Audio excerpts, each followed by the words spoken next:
Ito na. Bilang first time na dito sa TikTok Clock, si LJ ang gaganap na ating letter sender na si Mami Charlotte. Dear Tiktropa, tawagin niyo na lang akong Lot-Lot. Maliban sa yan naman talaga ang palayaw ko, may mga times din kasi na feeling ko ang Lot-Lot ko na in life. Hindi naman ako sa bitter, no? Pero minsan kasi naiinggit ako sa mga ibang nanay na ang dami pang ibang nagagawa sa buhay.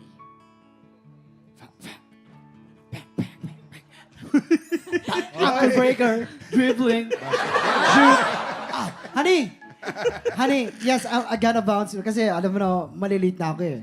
Okay, perfect timing, Honey Cakes, kasi pinagluto kita ng paborito mong baon. Ay, honey, hindi na. Sa kantin na lang ako kakain.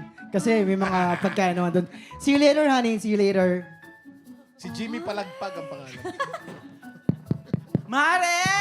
Uy, paano ka nakapasok? Taray naman. Honey Cakes, pasok! Oo, paano ka nakapasok? We miss you so much. Yes, you too.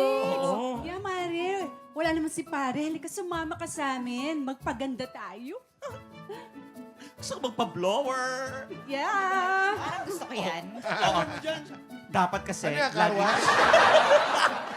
dapat kasi laging minimaintain natin yung pagiging hot mama natin. Correct. Remember nung college, di ba? Lagi ka na lang muse, best dress. Pero ngayon, what happened, Mari? You look so stressed. Teka, ang dami niyong sinasabi. Sige na, sasama na ako sa inyo. Okay, Sasama na taxi! ako sa inyo, okay?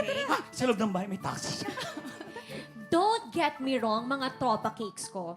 Hindi ko pinagsisisihan ang pagiging nanay. Pero hindi ba pwedeng minsan piliin ko naman ang sarili ko? Kasi akala ko ma-appreciate ako ng asawa ko. Pero ang ginawa, ganito. Honey cakes, honey cakes. Honey Cakes! May punto pa. Ayan, look sa- honey cakes, I'm home na. Ready na ba yung dinner natin? Honey Cake, surprise! Hindi mo napansin? Ang ganda ng hair. Nagpagawa ako ng hair. Okay. Nagpa-nails ako. Nagpa-fresh ako kasama sila Mari Cakes. Do you like it? Honey cake, nagpamanicure ka? E paano ka maglalaba? Tsaka teka lang, bakit nagpapaganda ka? Siguro may lalaki ka, no? Si Coach yan, si Coach Jimmy yan? Ay, nako. Tsaka, honey, andito ko lang naman sa bahay. Sayang yung pera. Ayun! Feeling lot-lot na naman ang tropa cakes ninyo. At parang nag-guilty din naman ako na ang dami kong nagastos for myself. Pero ayun na nga, bilang isang nanay, mali ba na magganda-gandahan ako kahit minsan? Selfish ba yon kung bibigyan ko ng konting oras ang sarili ko? Nagmamahal, lot-lot. Ay, ang tindi naman. Lo? Oo. Nakaka-high blood. Kawawa. Ay, bakit? Dahil naka-high blood ka, maganda ikaw na muna magbigay ng advice. kay Lotlo. Ayan. Oh. Hindi selfish. Kasi dapat ang moms, para syempre whole ka din na magbigay ng service sa family mo, dapat may time ka din for yourself to, di ba, recharge, refresh.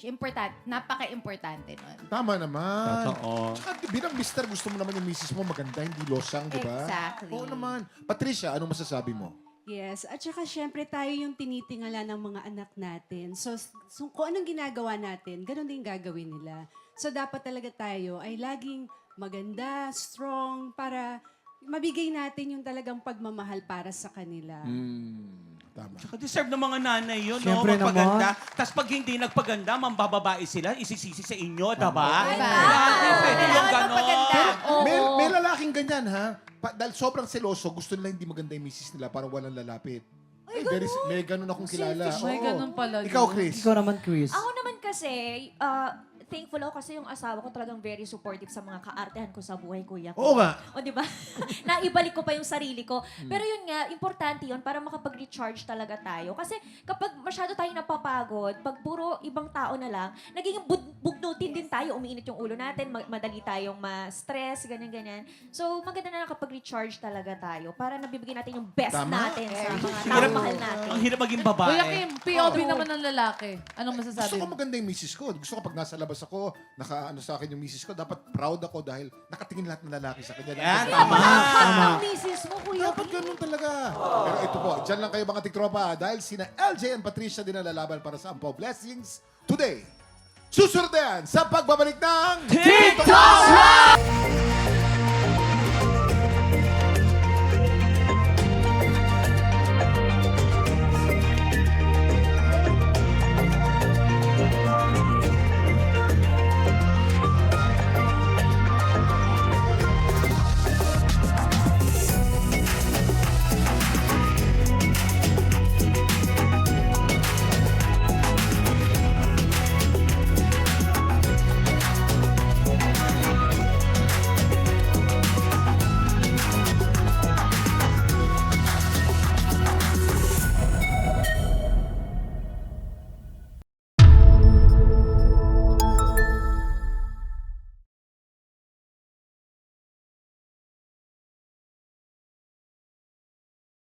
TikTropa, pinanood mo hanggang sa dulo itong video na to? Very good ka! For more happy time, watch more TikTok Clock videos on our official social media pages and subscribe to GMA Network official YouTube channel.